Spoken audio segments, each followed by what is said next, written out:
Okay. So అప్పుడు నువ్వు ఒక్క ఫిల్మ్కి నీకు ఎక్స్పోజర్ ప్రాబ్లం వచ్చింది అంటే మళ్ళీ నువ్వు సైట్లోకి వెళ్ళాలి. సైట్లోకి వెళ్ళిన తర్వాత నీకు క్లియరెన్స్ రావాలి. క్లియరెన్స్ వచ్చిన తర్వాత మళ్ళీ నువ్వు రేడియోగ్రఫీ చేయాలి అంటే నీకు పర్మిషన్ రావాలి. సో అందుకే ఏంటంటే మన ఎక్స్పోజర్ అనేది కరెక్ట్గా ఇచ్చుకుంటే మనకు అటువంటి ప్రాబ్లం ఏమి రాకుండా ఉంటుంది. ఓకేనా. Next survey meter. సర్వే మీటర్కి వచ్చేసరికి ఇది చాలా చాలా మోస్ట్ ఇంపార్టెంట్ ఇన్స్ట్రుమెంట్. మనకి ఎప్పుడైతే మనం రేడియోగ్రఫీ వర్క్ చేస్తున్నామో మనకి సర్వే మీటర్ అనేది మ్యాండేటరీ అనమాట. సపోజ్ ఎందుకు మ్యాండేటరీ అని అంటే మనల్ని మనం ప్రొటెక్ట్ చేసుకోవడం కోసం రేడియేషన్ నుంచి మనం కాలిమీటర్ని వాడతాం. ఓకే, కాలిమీటర్ని వాడటం వల్ల మనకి రేడియేషన్ రాకుండా ఉంటుంది, కరెక్టే. కానీ ఒక్కొక్కసారి కాలిమీటర్ సైట్లో అవైలబిలిటీ ఉండలేకపోవచ్చు. కానీ సర్వే మీటర్ లేకుండా కూడా కెమెరా దగ్గరికి వెళ్ళకూడదు. సపోజ్ ఒక కెమెరాని మీరు యూజ్ చేస్తున్నారు, ఆ కెమెరాని మీకంటే ముందున్న టెక్నీషియన్ సరిగ్గా యూజ్ చేయక ఏదో రిపేర్ అయితే తీసుకొచ్చి అలా పెట్టేస్తాడు. మీరు దానికి తెలియక మీరు ఆ కెమెరాని సైట్లోకి తీసుకెళ్ళడం కోసం మీరు కెమెరా దగ్గరికి వస్తున్నప్పుడు కెమెరాలో ఉన్న డ్యామేజ్ వల్ల రేడియేషన్ ఏమైనా లీక్ అవుతుంది అనుకోండి, మీ దగ్గర సర్వే మీటర్ ఆన్ చేసుకుని కెమెరా దగ్గరికి వెళ్తున్నప్పుడే దీంట్లో మనకి రెడ్ కలర్ ఒక బ్లింకింగ్ సింబల్ వస్తుంది, కిక్ కిక్ అని. అంటే దాని అర్థం ఏంటి, రేడియేషన్ చూపిస్తుంది. అమ్మో ఇది రేడియేషన్ ఓపెన్ అయిపోతుంది అని చెప్పేసి నువ్వు అక్కడి నుంచి నువ్వు ఎస్కేప్ అయిపోయి వెళ్ళిపోవచ్చు. ఓకే, రేడియేషన్ ఉంది అని చెప్పేసి చెప్తుంది. సర్వే మీటర్ లేకుండా మాత్రం మీరు కెమెరా దగ్గరకి వెళ్ళకండి. It's very very important and keep it in mind, very important point. Okay, ఆ సర్వే మీటర్ ఎలా ఉంటుందంటే మనం రీడింగ్ ఎలా చూడాలి అనేది మనం చూద్దాం. Dosing metre. డోసింగ్ మీటర్ అంటే ఏంటి, డోస్ ఒక పర్సన్ వచ్చి మనకి గట్టిగా sir dose injection dose. So dose అంటే ఏంటంటే మన బాడీ తీసుకునేటువంటి ఒక ఎఫెక్ట్. ఏంటి effect, radiation dose. Okay, radiation మన బాడీ ఎంత డోస్ తీసేసుకుంటుంది మనకి తెలియకుండా. సపోజ్ మన సైట్లో వర్క్ చేస్తున్నాం, మనం రేడియోగ్రఫీ చేస్తున్నాం, మనకి రేడియేషన్ వచ్చింది. ఎంత వచ్చిందో మనకు తెలుసుకోవాలి అని అంటే మన దగ్గర ఇలాంటిది ఒక పాకెట్ డోసిమీటర్ ఉంటుంది. నువ్వు వర్క్ స్టార్ట్ చేసే ముందే దీన్ని మనం ఇలా చూసుకోవాలి, ఎంత రేడియేషన్ ఇందులో ఉంది అని. ఆల్రెడీ నీకంటే ముందు పర్సన్ యూస్ చేస్తాడు, ఒక 20 mR రేడియేషన్ ఇందులో ఉంది. 20 mR రేడియేషన్ ఇందులో ఉందంటే ఇందులో రేడియేషన్ లేదు, రీడింగ్ చూపిస్తుంది 20 mR ఉంది. సో నువ్వు దీన్ని 20 mR చూసుకోవాలన్నమాట. అంటుందా 20 mR ఉంది, దీన్ని నువ్వు జీరో చేసుకోవాలి. మన దగ్గర ఒక ఇన్స్ట్రుమెంట్ ఉంది, దీన్ని పెట్టి జీరో చేసుకున్న తర్వాత జీరో అయిపోయింది కాబట్టి నువ్వు సైట్లో వర్క్ చేసావు. వర్క్ చేసిన తర్వాత ఒక 1 hour చూసిన తర్వాత ఒక 8 mR ఉందో, ఇప్పటివరకు నాకు 8 mR వచ్చిందిరా, నీకు అర్థమవుతుంది. ఎంత రేడియేషన్ నీ బాడీ తీసుకుంటే నీకు అర్థమవుతుంది. తర్వాత ఇంకో 1 hour చేసావు, 15 చూపించింది, 15 mR వచ్చిందిరా. ఓకే, అర్థమవుతుంది. అంటే 5 mR యాక్సెప్టెడా, 10 mR యాక్సెప్టెడా అనేది తర్వాత మనం మాట్లాడుకుంటాం. నీకు ఎంత రేడియేషన్ వచ్చిందో చెప్పడానికి ఇది ఉపయోగపడుతుంది. లేదంటే నీ బాడీ భయపడిపోతావు, అమ్మ నాకు 100 వచ్చిందా 200 వచ్చిందని నువ్వు పానిక్ అయిపోతావు. నీకు ఎంత వచ్చిందో తెలుసుకోవడం కోసం ఇది అప్పటికప్పుడు. అందుకే దీన్ని ఏమంటారంటే ఇన్స్టెంట్ డోస్ అంటారు. ఈ పాకెట్ డోసిమీటర్ దేనికోసం, ఇన్స్టెంట్ డోస్. అప్పటికప్పుడు నువ్వు తెలుసుకోవచ్చు నీకు ఎంత వచ్చిందో అని చెక్ చేసుకుని సైట్లో మనం ఇది ఎవరైనా వాడచ్చు. రెండోది అక్కడ టిఎల్డి బ్యాడ్జ్ అని అన్నాం. దీన్ని మనం థర్మల్ ల్యూమినెసెంట్ డోసిమీటర్ అంటారు. ఈ బ్యాడ్జ్ అందరి దగ్గర ఉండదు. ఎవరైతే డిఆర్సి ఎగ్జామ్కి అర్హులు అవుతారో, క్వాలిఫైడ్ అవుతారో వాళ్ళకి ఏఈఆర్డి వాళ్ళు ఒక బ్యాడ్జ్ ఇస్తారు, ట్రైనీ టిఎల్డి బ్యాడ్జ్ అని. ఓకే, ఈ ట్రైనీ టిఎల్డి బ్యాడ్జ్ సపోజ్ కొంతమంది ప్రొపరేటర్స్ కూడా ఇస్తారు అనుకోండి, ఎందుకంటే ఫీల్డ్ లోకి వాళ్ళు వెళ్తుంటారు కాబట్టి. ఇది ప్రస్తుతానికి ట్రైనీ టిఎల్డి అనేది ఉంటుంది ఎవరికైనా సరే. ట్రైనీ టిఎల్డి తీసుకున్న తర్వాత మీరు ఫీల్డ్ లో ఒక 6 months వర్క్ చేయాలి. ఈ బ్యాడ్జ్ వచ్చిన తర్వాత మీరు 6 months రికార్డు మీరు ఎగ్జామినేషన్కి వెళ్ళేటప్పుడు సబ్మిట్ చేస్తే కంపెనీ వాళ్ళు మిమ్మల్ని ఎగ్జామ్కి అలౌ చేస్తారు. ఆ రీడింగ్ అనేది మీరు ఈ ప్రాపర్ రీడింగ్ లో ఉండాలి, ఎక్కువ రీడింగ్ ఉండకూడదు.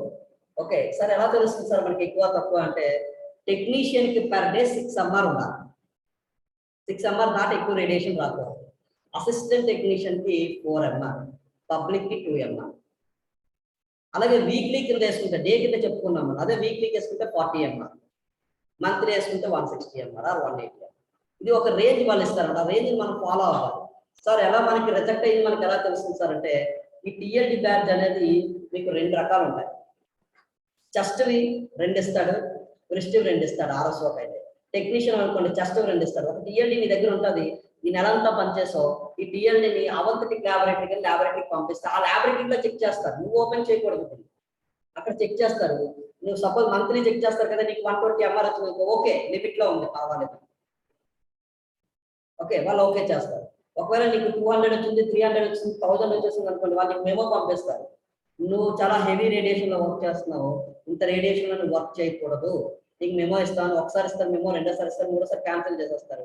నువ్వు బీఆర్సీ ఎగ్జామ్ మరి ఇంకా లైఫ్ లో రాయలేవు. ఎందుకంటే నువ్వు రూల్స్ వ్యతిరేకంగా పనిచేస్తావు. ఓకేనా? సో టీఎల్డి బ్యాగ్ యూజ్ చేసుకొని మనం చక్కగా మంచిగా పని చేసుకోవాలి, విత్ ఇన్ రేంజ్ లో మనం మెయింటైన్ చేసుకోవాలి. సో ఇదేంటంటే గవర్నమెంట్ పర్పస్. సో మనం రెండు కూడా వాడుకోవచ్చు, వాడుకొని పనిచేయచ్చు, ఎప్పటికప్పుడు మనకు ఎంత ఉంటుందో తెలుసుకోవచ్చు. ఇప్పుడు ఇవన్నీ నేను ఆల్రెడీ ఇక్కడే ఎక్స్ప్లెయిన్ చేసేసాను. ఇప్పుడు మనం క్లియర్ గా దీని గురించి ఒక్కొక్కటి కూడా మనం క్లియర్ గా ఒకటి డీటెయిల్డ్ గా చూద్దాం. ఫిలిమ్స్ ఎలా యూజ్ చేస్తాం, లెడ్ స్క్రీన్స్, క్యాసెట్స్, మూడింటిని ఎలా మనం ఇన్సర్ట్ చేస్తాం, క్యాసెట్ అని ఎలా అంటున్నాం, లెడ్ నంబర్స్ మన ఫిలిం మీద ఎలా ప్లేస్ చేస్తున్నాం, ఎలా ప్లేస్ చేయాలి అనేది మనం క్లియర్ గా చూద్దాం. కాలిమీటర్ మనం ఎలాగా వాడతాము, ఎన్ని టైప్స్ కాలిమీటర్స్ ఉన్నాయి, అన్ని కాలిమీటర్స్ ఒక కాలిమీటర్ అన్ని జాబులకి ఒకటే ఉండదు కదా, రకరకాల జాబులకి రకరకాల కాలిమీటర్స్ ఉంటాయి. ఓకే, సో ఇప్పుడు ఎగ్జాంపుల్ నేను వచ్చి చైర్ లో కూర్చుంటాను, నాకు సూటబుల్ ఈ చైర్ నేను కూర్చుంటాను. ఏజ్డ్ పీపుల్స్ కి సూటబుల్ కాదు, వాళ్ళకి సూటబుల్ తగ్గట్టు ఒక చైర్ ఉంటుంది, వాల్ చైర్స్ ఉంటాయి. అలాగే ఈ కాలిమీటర్ జాబ్స్ కూడా ఎల్బో జాబ్స్ ఉంటాయి, యాంగిల్ ఫిల్లెడ్ జాబ్స్ ఉంటాయి, ఫ్లాట్ జాబ్స్ ఉంటాయి. సో రకరకాల జాబ్స్ తగ్గట్టుగా మనకి ఈ తాలూకా కాలిమీటర్స్ అనేది డిజైన్ చేశారు. ఆ డిజైన్ ఎలా ఉంటుందని మన స్క్రీన్ లో చూద్దాం. Okay ma'am. సో వీటి గురించి ఇప్పుడు మనం ఏవైతే డిస్కస్ చేసామని ఇంకాస్త బ్రీఫ్ గా డిస్కస్ చేద్దాం. Okay, so next first film గురించి మనం డిస్కస్ చేద్దాం. Films, construction of the film. Film ని మీరు ఎప్పుడైనా అబ్జర్వ్ చేశారా నెగిటివ్ ని? ఇప్పుడు ఒకప్పుడు ఏంటంటే ఇప్పుడు అన్ని ఫొటోస్ వచ్చాయి, ఒకప్పుడు నెగిటివ్ వస్తే మనకు ముందు వైపు మన బొమ్మ కనిపిస్తుంది, వెనక వైపు మన బొమ్మ కనిపిస్తుంది. ఇప్పుడు మనం మూవీకి వెళ్తాం, మూవీకి వెళ్ళేటప్పుడు స్క్రీన్ లో అందరూ ఒకవైపు కూర్చుంటాం. ఒకవైపు ఉన్న స్క్రీన్ లో ఒకవైపు అందరూ పిక్చర్ చూస్తుంటారు, కానీ బ్యాక్ సైడ్ కూడా పిక్చర్ ఉంటుంది కదా, బ్యాక్ సైడ్ క్లోజ్ చేసి ఉంటుంది కాబట్టి ఎవరికి కనిపించదు. ఇప్పుడు గణేష్ ఉత్సవాలు తర్వాత నవరాత్రి ఉత్సవాలు వచ్చినప్పుడు వీటిల్లో పెద్ద పెద్ద స్క్రీన్ వేసి రెండు వైపులు వేస్తారు. ఏంటిది? Primary view and scattered view. Primary view, scattered view. Primary view అంటే ఏంటి? ఎటు సైడ్ అయితే నువ్వు ఫోకస్ ఇస్తున్నావో, సపోజ్ క్యాసెట్ అని అనుకుంటున్నాను, ఫిలిం అని అంటే మీరు ఇది అనుకోవద్దు ఎప్పుడు కూడా. ఫిలిం అంటే ఇది, ఓకే, మీరు బాగా గుర్తు పెట్టుకోవాలి. చాలా మంది చేసే మిస్టేక్ ఏంటంటే ఫిలిం అంటే డైరెక్ట్ గా తీసేసి ఇచ్చేసే మిస్టేక్స్ చేస్తూ ఉంటారు అన్ట్రైన్డ్ పీపుల్స్, వాళ్ళకి తెలియదు. ఫిలిం అంటే మీరు దీన్నే కన్సిడర్ చేయాలి, ఇది మీకు ఫిలిం అంటే. సార్ ఫిలిం అంటున్నారు, ఇందులో ఫిలిం ఏదంటే ఫిలిం ఇన్సైడ్ ఉంటారు, ఎందుకంటే రేడియేషన్ లైటింగ్ ఏమి వెళ్ళకూడదు కదా. సో వెళ్తే ఏమవుతుంది? ఫిలిం డ్యామేజ్ అయిపోతుంది. ఓకేమా? సో ఫిలిం మనం ఈ రకంగా తీసుకున్న తర్వాత రెండు వైపులా ఇమేజ్. ఇప్పుడు మనం ఈ ఆబ్జెక్ట్ అనుకున్నాం, రేడియేషన్ ఫోకస్ చేస్తున్నాం, రేడియేషన్ వెళ్ళి దీని మీద పడుతుంది, ఈ రేడియేషన్ వచ్చి ఫిలింలో రికార్డ్ అవుతుంది. ఓకేమా? అయితే రికార్డ్ అయిన ఇమేజ్ ఇందులో వస్తుంది, ఫ్రంట్ వస్తుంది, బ్యాక్ వస్తుంది. ఎలా అంటే రేడియేషన్ ముందు పడింది కదా, ముందు పడిన దాన్ని ప్రైమరీ రేడియేషన్ అంటారు. Primary radiation. ఈ రేడియేషన్ అనేది ఇలా వెళ్ళి పడుతుంది కదా, అమౌంట్ ఆఫ్ రేడియేషన్ ఒకసారి రీచ్ అవుతుంది కదా, ఇలా వెళ్ళిన రేడియేషన్ అంతా కూడా వేస్ట్ అయిపోతుంది, ఎందుకంటే అక్కడ ఫిలిం లేదు కదా, అది రికార్డ్ అవుతుంది. ఫిలిం ఇక్కడ ఉంది కాబట్టి ఇక్కడే రికార్డ్ అవుతుంది, ఇలా వెళ్ళిన ఫిలిం ఇక్కడ రికార్డ్ అవుతుంది. బ్యాక్ సైడ్ వెళ్ళింది ఏంటంటే బ్యాక్ సైడ్ లెడ్ స్క్రీన్ ఉంది కదా, ఆ లెడ్ స్క్రీన్ ఏరియా అంతా కూడా రేడియేషన్ అబ్జర్వ్ చేసుకుని ఆ బ్యాక్ సైడ్ ఫిలిం కి ఫోకస్ చేస్తుంది. అది స్కాటర్డ్ రేడియేషన్ అండి. ఓకేనా? Scattered radiation. సో దానివల్ల ఏంటంటే రెండు వైపుల ఇమేజెస్ వస్తాయి, అది వెనక నుంచి రావడం వల్ల ఇమేజ్ అనేది ఆపోజిట్ వస్తుంది, ఉల్టా వస్తుంది. క్లియర్ మా? అర్థమైందా? ఓకే, సో దీన్ని మనం ఈ విధంగా రెండు రకాలుగా మనకి ఇమేజ్ అనేది రెండు వైపులా వస్తుంది. సార్ అయితే రేడియేషన్ ఇచ్చేస్తే సరిపోతుందా, రెండు వైపులా వచ్చేస్తుందా అంటే మెటీరియల్ కూడా సపోర్ట్ చేయాలి కదా. నువ్వు ఓన్లీ ఎక్స్టర్నల్ గా నువ్వు రేడియేషన్ ఇచ్చావు, బట్ ఇంటర్నల్ గా ఆ కెమికల్ రియాక్షన్స్ ఉన్న ఆ మెటీరియల్ సపోర్ట్ చేయాలి కదా. ఓకేమ్మా? అర్థమైందా? ఎలాగా అని అంటే ఇప్పుడు మన స్క్రీన్ మీద చూసినట్లయితే ఫస్ట్ ప్రొటెక్షన్ లేయర్ అని ఉంది, ప్రొటెక్టివ్ లేయర్. అంటే ఫిలిం నువ్వు ఈ రకంగా చూస్తున్నావు, ఇలా చూడట్లేదు, ఫిలిం ఇలా చూస్తున్నావు అట్టగా. పైన ఫిలిం పైన ప్రొటెక్షన్ లేయర్ అని ఉంది. ఎప్పుడు కూడా ఫిలిం మీరు ఇలా పట్టుకోకండి అని చెప్పాను, ఎందుకని మీరు థంబ్ ఫింగర్స్ దీని మీద పడిపోతారు, ఫిలిం మార్క్స్ వచ్చేస్తాయి, ఫిలిం రిజెక్ట్ అవుతుంది. ఎప్పుడు కూడా ఫిలిం ని హ్యాండిల్ చేసే పద్ధతి ఇలా హ్యాండిల్ చేయాలి. ఇలా హ్యాండిల్ చేసేటప్పుడు కొంతమంది గట్టిగా అంటే ఫిలిం కింద పడిపోతారు. సో అందుకని చేసి మీరు ఏం చేయాలంటే ఫిలిం ఇప్పుడు ఇలా కార్నర్ పడుతుంది, కార్నర్ జారిపోతుంది అనిపిస్తుందా, మీకు చేయనప్పుడు అనిపిస్తుందా, మళ్ళీ అనిపిస్తుంది. ఓకే, అయితే ఫిలిం మనం ఈ రకంగా చూస్తున్నాం కదా, చూడండి ఎంత పల్చగా ఉందో. పైన మనకి ప్రొటెక్షన్ లేయర్ ఉంటుంది, 1 మైక్రాన్ ఉంటుంది. నేను కన్స్ట్రక్షన్ చెప్తున్నాను, ఫిలిం యొక్క కన్స్ట్రక్షన్ రెండు వైపులా ఇమేజ్ రావడానికి ఇందులో కెమికల్ కాంపోజిషన్ ఏ రకంగా సపోర్ట్ చేస్తుంది. పైన ప్రొటెక్షన్ లేయర్ 1 మైక్రాన్ ఉంటుంది, అక్కడ చూపిస్తున్నాడు కదా. టాప్ లేయర్ ఏంటి? Protective layer 1 micron. అదే లేయర్ మన కింద కూడా ఉంటుంది, బ్యాక్. కింద కూడా ఉంటుంది చూడండి, స్క్రీన్ చూడాలి. సో ప్రొటెక్టివ్ లేయర్ 1 మైక్రాన్ పైన ఉంది, కింద ఉంది. దాని తర్వాత వచ్చే లేయర్ ఏంటి, ఎమల్యూషన్ లేయర్. అదేంటి 1 to 15 మైక్రాన్స్ ఉంటుంది. ఓకే, అదే లేయర్ మన కింద కూడా ఉంది, ఎమల్యూషన్ లేయర్. మధ్యలో ఉండేటువంటి లేయర్ పాలిస్టర్ లేయర్. దీన్నే మనం పాలిస్టర్ బేస్ లేయర్ అది పాలిస్టర్ లేయర్ అంటారు. కానీ ఈ లేయర్ ఏంటంటే గెల్టన్ మెటీరియల్. గెల్టన్ అంటే గమ్ టైప్. సో పైన ఉన్న 2 లేయర్స్, కింద ఉన్న 2 లేయర్స్ వచ్చి ఇలా అంటే ఇలాగ ఒక ఫిలిం కింద మనకు తయారవుతుంది. సో పైన ఇమేజ్ పడేటప్పుడు పైన ఏదైతే లేయర్స్ ఉన్నాయో కింద అవే కూడా సేమ్ లేయర్స్ ఉండటం వల్ల మనకి ఇమేజ్ అనేది రివర్స్ లో వచ్చి మనకి కనిపించడం జరుగుతుంది. ఓకేనా, మీరు ఏదైనా ఇంటర్వ్యూకి వెళ్ళేటప్పుడు ఫిలిం గురించి మీకు అడిగితే వీటి గురించి అడుగుతాడు. Examination, competitive exams protection layer ఎంత ఉంటుంది, బేస్ లేయర్ ఎంత ఉంటుంది, గెల్టన్ లేయర్ ఎంత ఉంటుంది, 2 వైపులు ఇమేజ్ రావడానికి రీజన్ ఏంటి, స్కాటర్డ్ రేడియేషన్ ఏంటి, ప్రైమరీ రేడియేషన్ ఏంటి. నేను మీకు exam point of view, interview point of view అని అంటే మీరు మైండ్లోకి వెళ్ళిపోవాలి ఆ పాయింట్. లేదంటే టక్కని బుక్ మీద కన్ను వెళ్ళిపోవాలి, నోట్ చేసుకోవడం ఏదో. ఓకేనా, క్లియర్ మా? ఫిలిం గురించి అయిపోయింది. Next lead screens. Chemical reaction అనేది ఫిలిం లో సపోర్ట్ చేసింది, బాగానే ఉంది. ఆ రేడియేషన్ అనేది ఏ రకంగా ఆ లెడ్ స్క్రీన్ అనేది గ్రాప్ చేసేస్తుంది. ప్రొటెక్టివ్ లేయర్ అయిపోయిన తర్వాత next lead screen. Cassettes film అంటున్నాం కదా మనం, నువ్వు ఎక్స్రే వాడు, గామా రే వాడు, దేనికైనా ఫిలిం ఒకటే. ఓకేమా, అందుకే వీడు ఏమంటున్నాడు చూడండి స్క్రీన్ లో, construction of the lead screen x or gamma ray. నువ్వు ఎక్స్రే వాడు, గామా రే వాడు, ఫిలిం అయితే సేమ్. ఏ రేడియేషన్ అయితే నువ్వు ఇవ్వమ్మా, ఇచ్చిన తర్వాత కిందన కార్డ్ బోర్డ్ అన్నాడు. కార్డ్ అంటే ఏంటి, మనం అనుకున్నాం కదా అక్క ఒకవైపు లెడ్ స్క్రీన్ ఉంటుంది, రెండో వైపు అక్క ఉంటుంది అని. కార్డ్ బోర్డ్ అంటే సపోజ్ ఇప్పుడు మనం ఇలా చూస్తున్నాం స్క్రీన్ మీద, ఇది కార్డు, ఫస్ట్ కార్డు కదా ఇది, దీని కింద ఉంటుంది లెడ్. ఇదంతా లెడ్ కాదు, ఒకవైపే లెడ్ ఉంటుంది, అది ఫిలిం సైడ్ పెట్టుకోవాలి.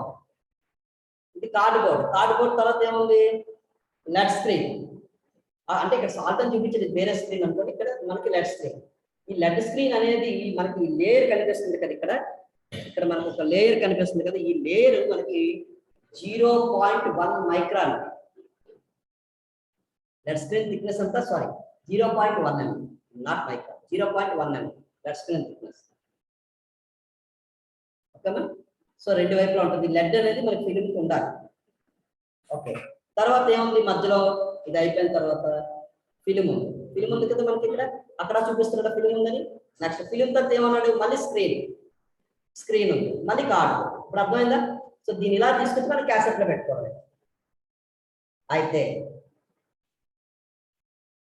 అన్నిసార్లు మంచి అయిపోతుంది ఏంటి, ఒక్కొక్కసారి బ్యాడ్ కూడా జరుగుతుంది కదా. ఏంటి ఆ బ్యాడ్, ఇప్పుడు నువ్వు ఇది డార్క్ రూమ్ లో పెట్టాలి, కరెక్టే కదా. ఎందుకంటే ఫిలిం ఎక్స్పోజ్ అయిపోతుంది అనవసరంగా, ఎక్స్పోజ్ అయిపోతుంది. సో అప్పుడు మనం ఏం చేయాలంటే, మనం ప్రాపర్ గా ముందే చూసుకోవాలి లెడ్ అన్న కరెక్ట్ గా ఉన్నాయా లేదా. నువ్వు ముందే సెటప్ చేసుకోవాలి. ఏ రకంగా లెడ్ స్క్రీన్ ఇలా ఉంది, తర్వాత మళ్ళీ లెడ్ ఫిలిమ్స్. ఓకేనా, ఇలా నువ్వు సెట్ చేసుకోవాలమ్మా. ఇలా ఒక సెట్, ఇదే కదా సెట్, లెడ్ స్క్రీన్ ఇది. నువ్వు ఫిలిం కట్ చేసావు, ఈ ఫిలిమ్స్ అనేవి కట్ చేసుకుంటాను. కట్ చేసిన ఫిలిం లెడ్ స్క్రీన్ లో పెట్టు, లెడ్ స్క్రీన్ తీసుకొచ్చి ఇన్నర్ లో పెట్టు, ఇన్నర్ తీసుకొచ్చి ఎక్స్టర్నల్ లో పెట్టు. ఇది ఆర్డర్ అయిపోయింది కదా. కానీ మిస్టేక్స్ ఏమవుతాయంటే, మనకి ఓవర్ కాన్ఫిడెన్స్ ఎక్కువ కదా, ఓవర్ కాన్ఫిడెన్స్ వల్లే మిస్టేక్స్ ఎక్కువ అవుతాయి. ఈ లెడ్ స్క్రీన్ ని మనం పెట్టడం ఎలా పెడతాం, సపోజ్ ఇలా పెట్టాం అంటే ఆపోజిట్ లో పెట్టాం, ఒకవైపు లెడ్ ఉంది, ఒకవైపు లేదు. సో ఎక్స్పోజ్ అవ్వదు, ఒకవైపు ఎక్స్పోజ్ అవుతుంది, అది కూడా సరిగా అవ్వదు. ఓకేనా, తర్వాత ఓకే పెట్టావు, ఎలాగో పెట్టావు, ఇంటర్నల్ గానీ ఎక్స్టర్నల్ గానీ పెట్టావు. తర్వాత ఇన్నర్ కవర్ పైన ఉండాలి, అవుటర్ కవర్ లాస్ట్ లో ఉండాలి. ఎందుకంటే ఇన్నర్ కవర్ చిన్న కవర్ పెద్ద కవర్ లోకి వెళ్తుంది కదా, పెద్ద కవర్ చిన్న కవర్ లోకి వెళ్ళదు కదా. సో మనం ఉల్టా పడుతుంటాం ఒక్కోసారి. సో అప్పుడు ఏమవుతుంది, ఈ పెద్ద కవర్ లో పెట్టేస్తాం, ఫిలిం వెళ్ళిపోతుంది, కానీ ఇది తీసుకొచ్చి ఇందులో వెళ్తాం. మీరు డార్క్ రూమ్ ఏం చేస్తారు, పెట్టడానికి ట్రై చేస్తారు, కానీ సైడ్ తిరిగిపోతుంటారు. అందుకే ఇవన్నీ మిస్టేక్స్ అనేవి రాకుండా ఉంటానికి ఏం చేయాలి, డార్క్ రూమ్ లో లైట్ ఆపక ముందే స్క్రీన్స్, క్యాసెట్స్ అన్ని ప్రాపర్ గా ఆర్డర్ లో ఉన్నాయని చెక్ చేసుకోవాలి. అన్ని మిస్టేక్స్, చిన్న mistakes, it's happen big mistakes. Okay, so ఇది మనకి చేసే పని. సో లెడ్ స్క్రీన్ కి సంబంధించినటువంటి స్క్రీన్ రికార్డర్ అనేది. ఓకేమా, so next so very important chapter ఇది, ఫిలిం ఫ్యాక్టర్స్ అంటే ఫిలిం బాక్స్ గురించి. ఓకేనా, సో ఇక్కడ మనకు కనిపిస్తున్నటువంటి ఫిలిం బాక్స్